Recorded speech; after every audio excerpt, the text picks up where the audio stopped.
Article 3 of the Realtors Code of Ethics calls for cooperation with other brokers, except when the cooperation is not in the client's best interest. This is another commonly violated article of the code, so let's cover the high ground. If a licensed broker that isn't a member of a realtor association or MLS wants to show a property you have listed, you cannot decline to make it available for showings based on their lack of membership. You are obligated to share the information on the property. You are not obligated to compensate them. A dual or variable rate is a listing where one amount of commission is owed if the listing firm is the procuring cause of the sale, but a different commission is owed with cooperating brokers.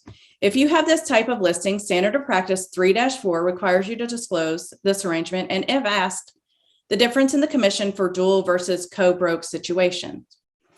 Lastly, SOP 3-9 requires that realtors shall not provide access to the listed property on terms other than those established by the owner or the listing broker. For practical purposes, this rule is a double-edged sword. Listing brokers must strictly adhere to the seller's instructions on what days and times of day the property can be shown and what duration. Cooperating licensees must adhere to the listing broker's instructions on how to make a showing appointment and must respect the privacy and security concerns of the seller if known. You must follow the seller's showing instructions. Appointment required is just that, appointment required.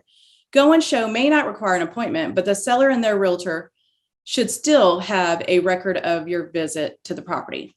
Don't enter a home without a confirmed showing or you may find yourself in trouble.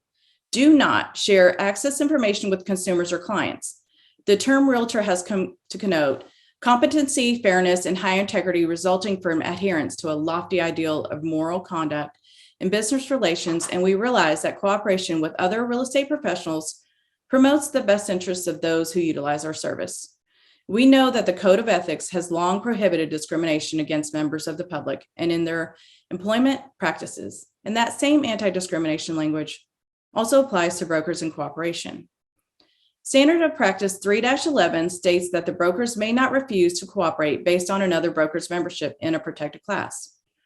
Realtors may not refuse to cooperate on the basis of a broker's race, color, religion, sex, handicap, familial status, national origin, sexual orientation, or gender identity.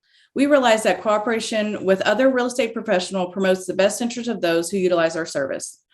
Realtors can take no safer guide than that which has been handed down through the centuries, embodied in the Golden Rule: treat others the way you want to be treated.